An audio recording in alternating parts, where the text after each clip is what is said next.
세 번째 이생의 자랑입니다. 우리가 3주에 걸쳐서 사단의 유혹에 대해서 말씀을 전하고 있습니다. 아마 그 전반기 때는 어떤 특별한 목적 설교 아닌 이상은 마태복음의 말씀을 나누려고 합니다. 그래서 여러분들 집에서 혹시 차 안에서 듣는 것, 읽는 것 다 좋습니다. 마태복음을 정독하시면 말씀을 듣는데 더 유익할 줄 믿습니다. 자, 오늘은 세 번째 시간 사단의 유혹 마지막 이생의 자랑입니다. 우리가 그 저번 2주 동안 사단의 유혹 첫 번째, 두 번째를 봤습니다. 먼저 이걸 요약을 하고 오늘 말씀의 은혜를 나누도록 하겠습니다. 첫 번째 시간에는 무엇을 나누었냐? 이 먹는 시험에 대해서 말씀드렸죠. 다른 말로 육신의 정욕입니다. 내가 하나님의 아들이거든 돌을 떡으로 만들어 먹어라. 인간의 가장 약한 부분을 사단은 건든다고 했어요.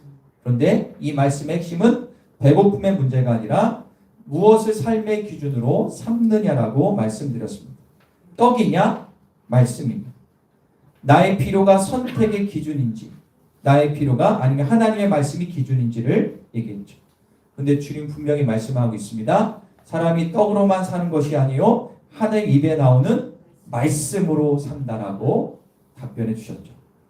두 번째로 어떤 시험이 있냐면 보여짐의 시험, 즉 안목의 정욕입니다. 야, 네가 뛰어내려라. 천사들이 받쳐줄 거다. 라고 예수님을 유혹합니다. 두 번째 시험의 본질은 보여야 믿겠다는 신앙, 증명돼야 믿겠다는 조건부 신앙을 말씀을 드렸습니다. 그래서 우리는 분명히 이렇게 알 수 있죠. 하나님은 증명의 대상이 아니라 믿음의 대상. 따라해볼까요? 하나님은 증명의 대상이 아니라 믿음의 대상이다. 여러분들 동의하십니까? 믿음은 보이는 걸 믿는 게 아니라 보이지 않는 것을 믿는 것이 믿음입니다. 오늘은 세 번째 시간 마지막 시험입니다. 가장 치명적이고 우리의 신앙의 가장 깊은 곳을 건드리는 시험입니다. 그게 뭐냐? 자, 오늘 본문 8절과 9절을 한번 읽겠습니다. 시작.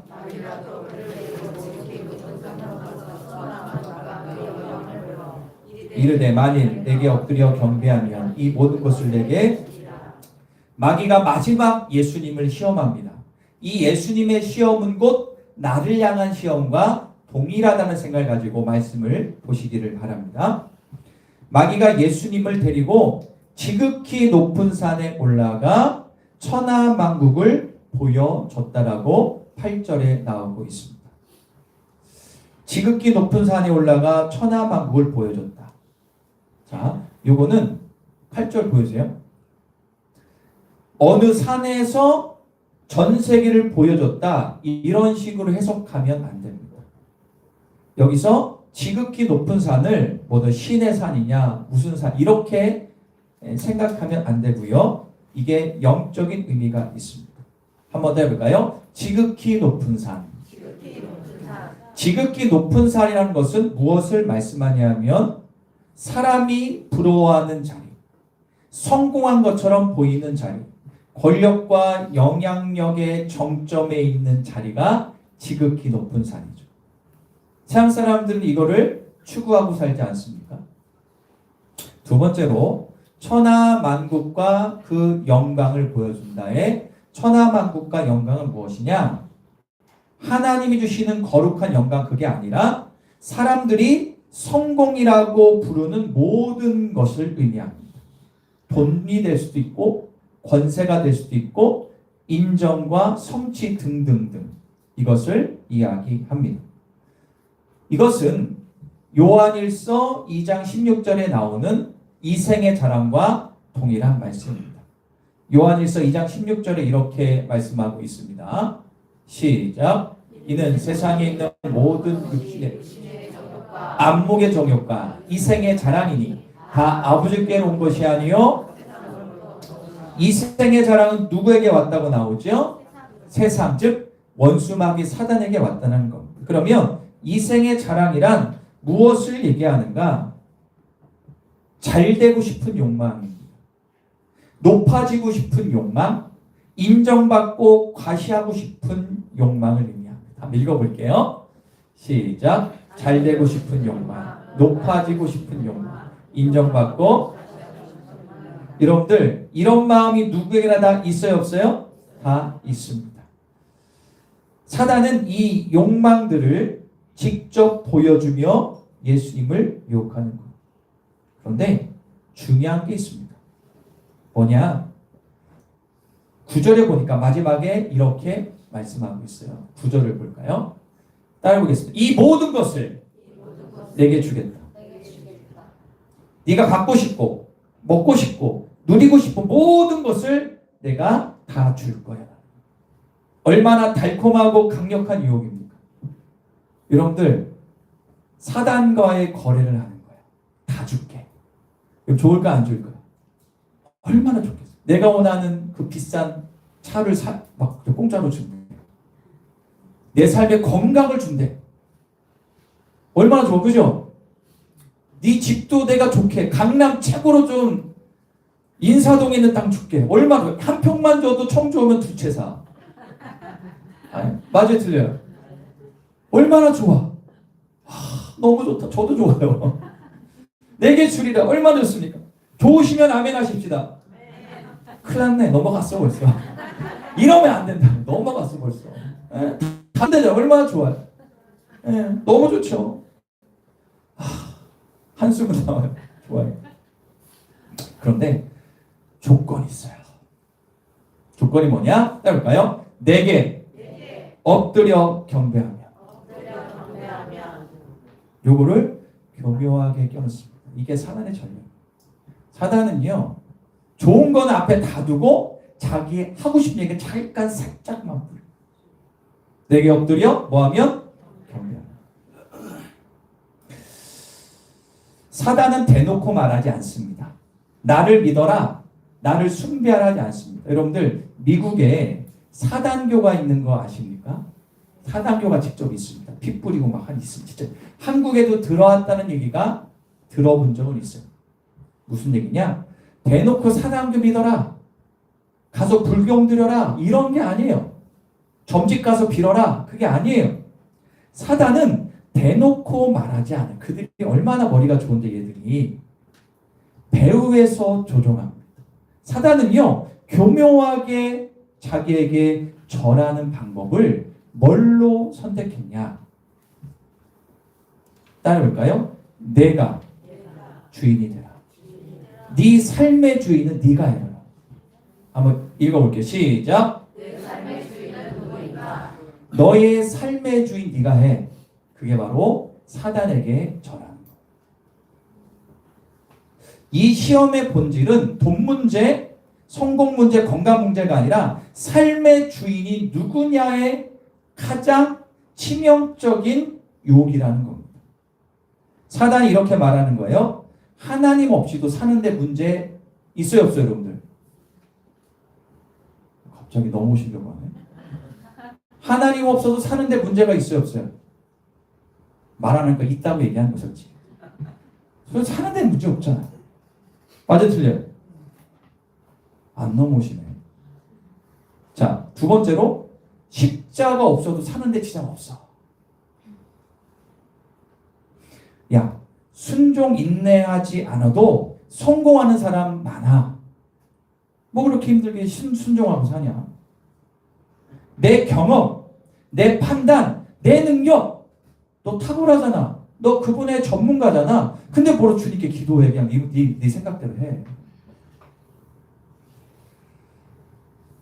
치명적인 사단의 유혹이야. 그래서 예수님께 요구하는 한 가지 뭐냐? 네 삶의 주인을 바꾸라는 거, 체인지하라는 거. 삶의 주인 누가 되라? 뭐가 되라? 네 자신. 아까 말씀드렸죠? 사단은 대놓고 뿔 달려서 나오는 게 아니라 사람의 뒤에서 우리를 조종합니다. 그런데 예수님은 단호하게 말씀하세요. 10절 읽을까요? 10절. 시작. 주 너희 하나님께 경배하고 다만 그를. 자, 예수님께서 이 말씀을 드실 때 단호하게 사단아 뭐예요? 물러가라 딱 끊습니다. 설명하지 않으십니까? 타협하지도 않고 증명하지도 않아요. 그냥 물러가라. 그리고 신명기 말씀을 통해서 내 하나님 오직 경배할 자는 누구밖에 없다? 하나님밖에 없다. 딱 얘기합니다. 경배의 대상은 바꿀 수 없다라고 선포하는 겁니다. 여러분들 하나님께서 우리를 사랑하시고 웬만한 죄 이런 것들에 대해서 회개하면 다 용서해 주시고 기다리시는데 한 가지는 하나님은 못 참아요. 뭐냐?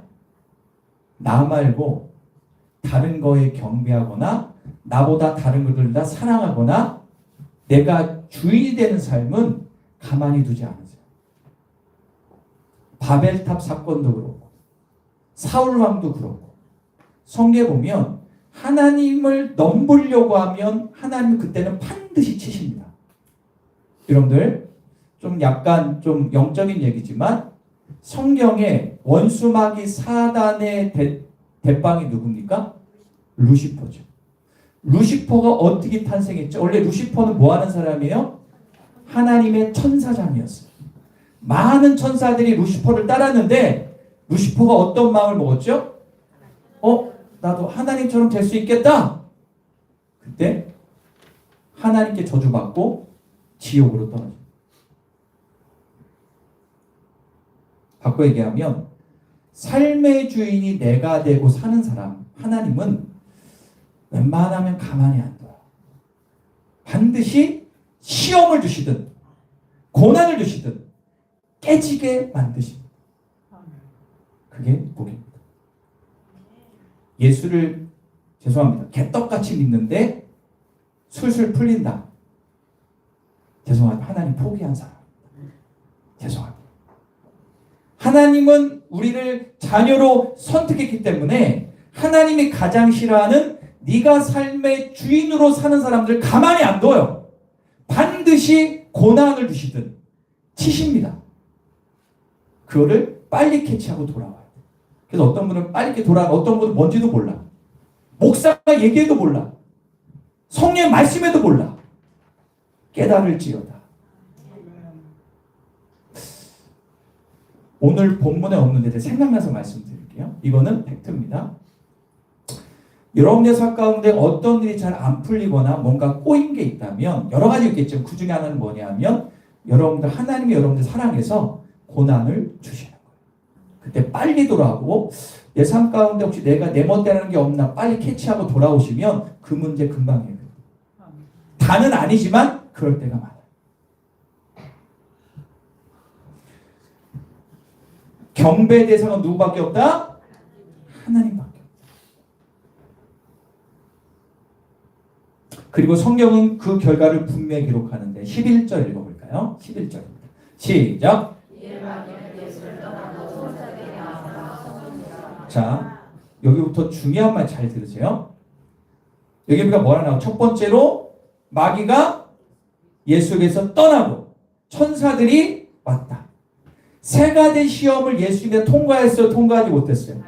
통과하니까 마귀가 할렐루야 떠나고 천사들이 왔어요. 이것은 단순한 장면이 아니라 영적 원리를 얘기합니다. 수종 들었다는 뜻이 뭐냐 하면 따라해볼까요? 필요한 것을 실제적으로 공급했다. 여러분들 엘리야가 이세벨이 모두 도망쳐가지고 호렙산에 갔을 때 누가 까마귀가 먹을 것을 물어다 줬죠. 그때 단어가 똑같은 단어였습니다. 가장 실제적인 필요를 공급해 주셨다는 사실. 믿으시는 분 아멘 하십시오. 이게 무슨 얘기입니까? 내가 지금 어떤 시험을 당하고 어려울 때 힘들고 손해를 갖지만 이 시험만 통과하면 하나님이 실제적으로 다 채워준다는 거예요. 믿는 분만 아멘 하십시오. 그리고 지금의 어려움 있으신 분들 말씀을 붙드세요. 마귀는 마치 떠납니다. 천사들 여러분들 수종을 듭니다. 여기에 수종은 잘 보세요. 예수님의 첫 번째 시험은 뭐죠? 돌을 떡으로 만들어요. 그런데 여기에 나온 이 단어의 뜻이 뭐냐면 예수님의 배고픔을 채워준다는 의미입니다. 시험이 끝난 다음에 예수님의 허기진 배를 천사들이 채워준 거예요. 여러분들 이런 축복이 임하기를 소망합니다. 그때 알게 돼요. 아, 내가 힘들었던 이유는 이거였구나. 그러면 믿음이 한 단계 성숙하게 됩니다. 하나님은 시험 중에 침묵하실 수 있습니다. 그러나 시험을 이긴 자를 절대 외면하지 않으십니다. 사랑하는 성도 여러분, 이 말씀에 위로와 힘을 얻기를 축원합니다. 지금 힘들 수 있습니다. 왜 아무 일도 일어나지 않는 것처럼 느낄 수 있지만 분명한 사실은 뭔가 따라볼까요? 시험을 이기면 하나님은 반드시 채워주신다. 이거는 제 감정과 경험이 아니라 말씀에 나와 있습니다. 빌립보서 4장 19절 여러분들 꼭 외우세요. 시작. 영광 가운데 그 풍성한 대로 너희 모든 쓸 것을 할렐루야. 여러분들의 필요를 반드시 채워주시는 분 말씀을 붙들기를 축원합니다. 벌써 7, 8년 전에 우리가 선교교에 있는 곽효준 선교사님 있죠. 선교사님이 청주에 잠깐 왔다가 식사만 하고 가신 적이 있습니다. 그때 선교사님 혼자 온 게 아니라 이제 인도에서 자기가 키우는 제자, 인도 현지인 몇 명을 데리고 한국에 와가지고 이렇게 한국 구경도 하고 은혜를 끼쳤어요. 그래서 말이 안 통하잖아요. 하여튼 같이 밥을 여기서 먹었는데 거기 그 제자 중에 한 어떤 남성분이 밥 먹고 나오는데 갑자기 말씀을 나에게 보여주는 거예요. 그래서 뭔가 봤더니 이 말씀이야. 무슨 얘기냐? 자기가 감동이 안 돼. 하나님이 이 교회 가운데 이거를 주신다. 할렐루야! 한 번도 보지 못한 이 인도에 있는 어떤 사람이 하나님의 감동으로 이거를 주니까 그때 제가 너무 은혜를 받았어요. 그때가 좀 약간 어려웠거든요. 이 말씀을 아멘으로 취하니까 기가 막히게 그 다음 연도에 풀리더라고요. 말씀은 취하는 자에게 주시는 은혜가 있어요. 이 말씀을 취하기를 축원합니다. 다시 한번 읽어볼까요? 나의 하나님이 시작. 분명한 대로 너희 모든 쓸 것을 믿음만 아멘 하십시다. 할렐루야. 하나님이 시험을 통하여 우리의 믿음을 성장시키는 방법은 두 가지입니다. 첫 번째, 딸까요? 시험 중에 침묵하신다. 두 번째, 시험 후에 공급하신다. 이거를 꼭 믿기를 축원합니다. 혹시 여러분들이 지금 시험에 계신 분들이 있다면 이 네 가지를 꼭 기억했으면 좋겠습니다. 예수님이 세 가지 시험을 통하여 알 수 있는 네 가지 신앙의 법칙, 네 가지 사이클이 있는데 첫 번째를 한번 보도록 하겠습니다. 시작. 하나님이요, 내가 잘못해서 시험 당할 수도 있지만 성령님이 우리를 시험 가운데 인도할 때도 있습니다. 원치 않지만 성령의 인도로 시험을 받을 때가 있어요. 광야로 이끄실 때가 있다는 사실입니다. 두 번째입니다. 2번. 시작. 말씀은 당장 문제를 해결해 주지 않을 수도 있지만 그러나 말씀으로 그 시기를 견딥니다. 예수님이 세 가지 시험을 뭘로 이기셨어요? 말씀으로 다 이기셨어요. 여러분들, 말씀은 당장 눈에 마음에 안 올 수 있지만 끝까지 말씀을 붙들고 묵상하고 외우면 그 말씀이 능력이 되어 여러분들의 삶을 반드시 붙잡아 줍니다. 두려움이 떠나갑니다. 할렐루야. 제가 재밌는 예를 드리겠습니다. 개인적인 얘기지만 양해하고 들어주시기 바랍니다. 여러분도 아시겠지만 30, 40대 넘어가면 국가에서 검진하라고 이 문자도 오고 이렇게 용지가 오죠. 그래서 뭐 피 검사하라고 하고 막 하잖아요. 그죠? 저도 그걸 봤습니다. 그러면 거기에 뭐가 들어갔냐면 내시경이 들어가 있어요. 내시경. 그죠? 위 내시경이 들어가 있어요. 그러면 아실 겁니다. 그 내시경이 있는데 수면 내시경 하면 돈을 더 내야 돼요. 안 내면 돈도 안 내요. 근데 저는 40세 그때부터 수면 안 하고 그냥 그 마취약 뭐 먹고 이제 바로 내식을 했거든요. 그렇게 되게 무서워요, 여러분들. 해본 건 아실 거예요. 무서운데 아직도 기억나요. 제가 3번째인가 했을 때 이렇게 죄송합니다. 그 장면이 별로 안 좋지만 이렇게 누가 입에 뭐도 꽥꽥거리고 뭐 여기다 효수를 막 넣어요. 꿀꺽 생기래. 그게 생겨지나? 생기래. 그런데 호수를 넣기 전에 갑자기 제 마음 가운데 순간적으로 공포가 들어오는 거예요. 무서운 거야. 너무 무서워요. 마치 아까 그랬나? 그래서 간호사님 좀 이따만 그 간호사가 묻을러 괜찮아요 아저씨. 선생님 올려버려. 근데 너무 두려운 거야. 그래서 저 큰일 났다. 이거 더 하면 큰일 나겠다. 그러면 근데 옆에 있는 간호사가 무슨 얘기냐면 괜찮다는 말 하나 딱 던지니 갑자기 마음이 안정됐는데 순간적으로 생각이 내가 좋아하는 찬양을 불러보자. 그래서 한 3분 50초짜리 찬양이 있는 여러분들 노래나 찬양을 계속 들으면 내가 생각만 해도 머리에 그게 돌아가요. 음이. 이건 아마 아실 거예요. 찬양이나 노래 좋아하는 사람은 머리에서 딱 틀면 그게 알아서 돌아가요. 찬양이 돌아가요. 그래서 이 찬양을 부르자. 그래가지고 속으로 그 찬양을 이렇게 불렀더니 갑자기 마음에 평안이 왔어요. 그리고 그 찬양이 딱 끝나니까 의사 선생님이 끝났습니다. 그러더라고요. 그 뒤로 저는 내쉬할 때다 그 찬양을 내 머리에 딱 틀어요. 그러면 순간적으로 지나가요. 이게 웃은 얘기만 뼈가 있는 얘기. 삶에 두려움이 있을 때 찬양과 말씀은 능력을 줘요. 그래서 평상시에 찬양을 많이 듣고 말씀을 애우면 결정적일 때 여러분 삶을 건져낸다니까. 경험을 꼭 해보세요. 저는 그 경험하고 있어요. 진짜. 이번에도 해야 되는데 이 찬양을 틀겠습니다. 여러분 이거는 진짜 팩트입니다. 두려움과 공포는 사단이 주는 것.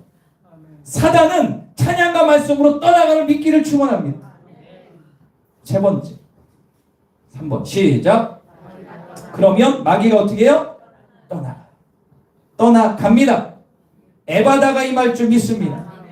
4번째 마지막 시작.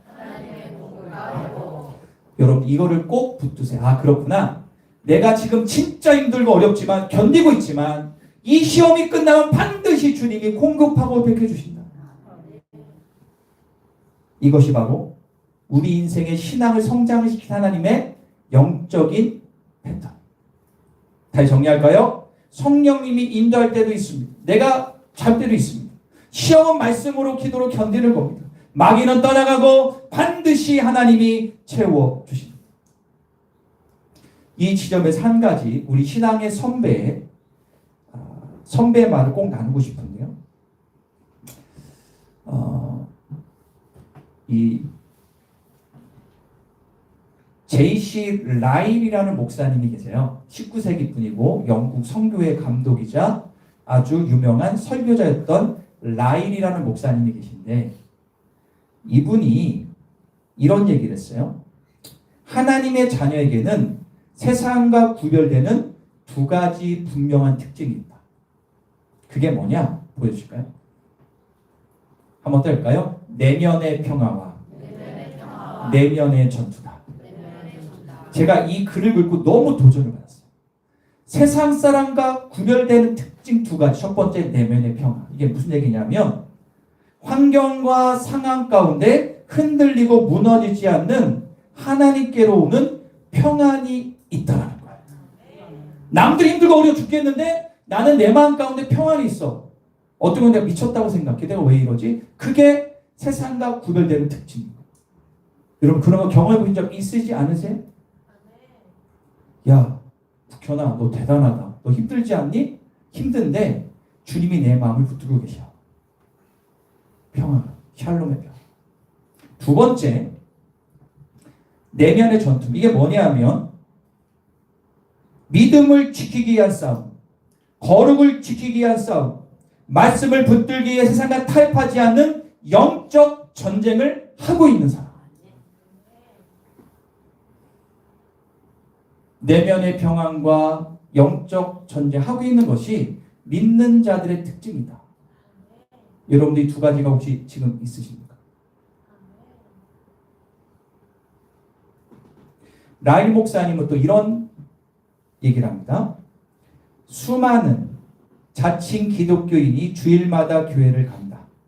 그들의 이름은 교족부에 있고 기독교식으로 혼례를 치르고 죽으면 기독교인으로 묻힌다. 그러나 그들의 신앙에는 싸움이 전혀 보이지 않는다. 그들은 영적 전투와 수고하는 것, 헌신하는 것, 회개하는 것, 자아 부인이 전혀 없다. 그것은 주 예수께서 세우시고 사도들에게 전한 신앙이 아니다. 사랑하는 성도 여러분, 사단의 시험 앞에 아무 싸움도 하지 않고 있다면 그 신앙은 이미 항복한 신앙입니다. 예수님이 신앙에서 항상 시험이 있었고 그 시험 앞에 항상 말씀으로 싸우는 전투가 예수님께 있었다면 우리 가운데도 이런 전투가 있어야 되지 않겠습니까? 부탁드리는 것은 경건의 모양만 갖지 마시고 경건의 능력을 갖는 분들 되기를 축원합니다. 결국 이 모든 시험을 통해 하나님이 우리에게 묻는 질문은 한 가지입니다. 한번 다시 해볼까요? 내 삶의 주인은 누구인가? 시험은 우리를 무너뜨리기 위한 것이 아니라 누가 주인인지를 드러내는 작업. 어떻게 보면 이 세 가지 모든 시험의 핵심은 네 삶의 주인은 누구인가의 결론이 맺혀지게 되는 것입니다. 여러분들 다시 선포합시다. 주님, 지금은 광야 같지만 내가 말씀 위에 섭니다. 내 삶의 주인 이제부터 내가 아니라 예수님이 됩니다. 그럴 때 하나님이 놀라운 공급이 그때부터 시작이 될 것입니다. 그런데 이게 안 되면 삶의 공급도 제대로 안 될 뿐더러 내 삶이 피폐해집니다. 가장 중요한 포인트. 내 삶의 주인이 내가 되면 예배가 형식화되고 의무가 되고 왕바리새인이 됩니다. 여기 우리 3, 40명 분들이 있잖아요. 저 눈을 뜨세요. 저를 보세요. 예. 무슨 성령님과 교제하는 분이 계시네. 저를 보세요. 여러분들 다른 거 이걸 꼭 기억하셔야 돼요. 내가 내 삶의 주인이 내가 아니라 성령님이 되도록 노력하고 있다면 그 사람은 잘하고 있는 건데 이 노력조차 안 한다면 사단이 여러분을 갖고 노는 거예요. 아까 말씀드렸죠? 내 삶의 주인 내가 되면 내가 지금 누구한테 절하는 사람이에요? 지금 예배를 드리지만 성경 말처럼 염소가 돼요. 하나님께 예배하는 것이 아니라 사단에게 예배하는 꼴이 된다니까요.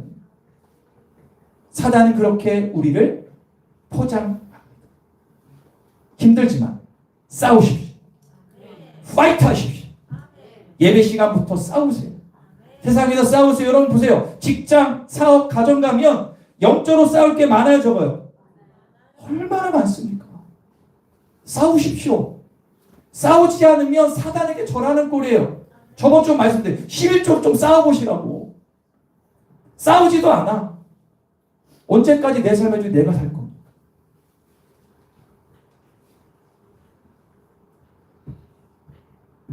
건강도 좀 싸워보시라고. 주 앞에. 할렐루야.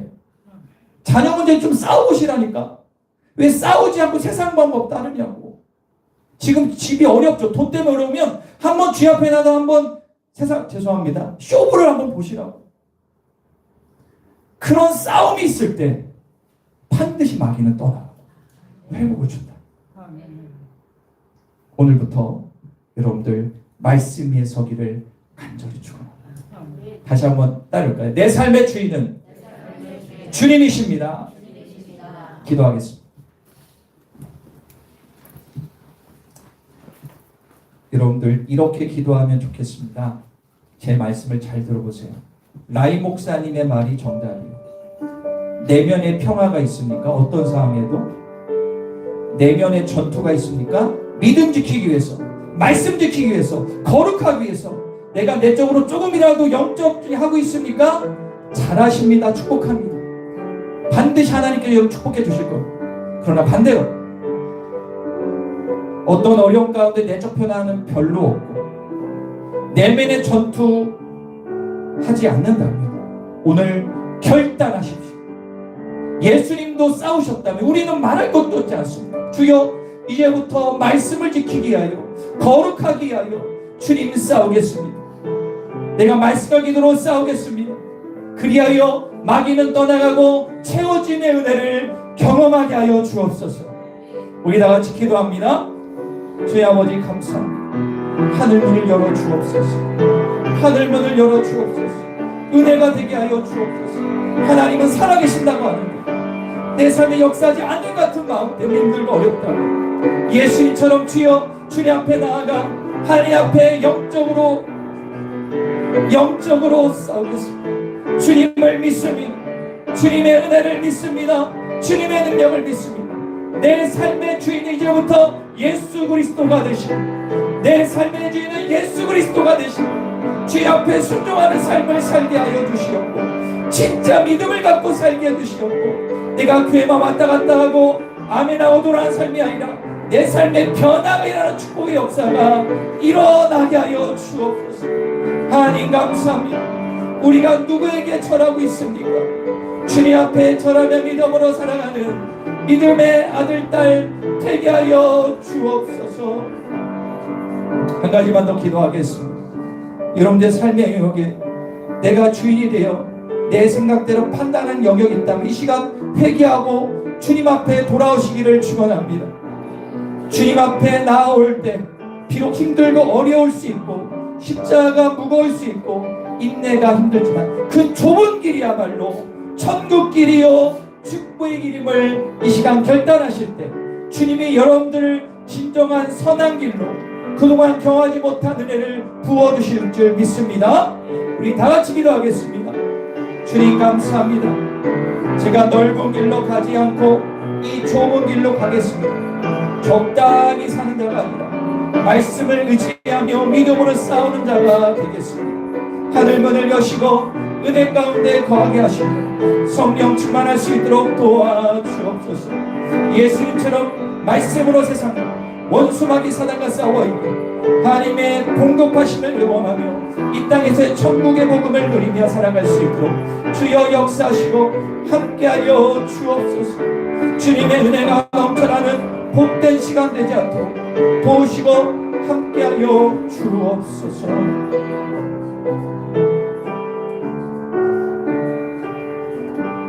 사단은 지금도 우리의 삶 가운데 계속해서 유혹합니다. 내게 절하면 이 모든 것을 내게 주겠다. 그 절하는 것은 바로 내가 삶의 주인으로 만드는 것입니다. 내 삶의 결정권은 누구에게 있습니까? 내 삶의 선택이 이루어졌을 때 어떤 생각으로 판단하고 결정합니까? 말씀을 붙들기 위하여 거룩하게 살기 위하여 싸워본 적은 있습니까? 내가 물질 때문에 고통받지만 믿음으로 예물을 드린 적은 있습니까? 내 삶이 힘들고 어렵지만 감당하기 어렵지만 믿음으로 주 앞에나 무릎으로 기도해 본 적은 있습니까? 주님은 말씀하십니다.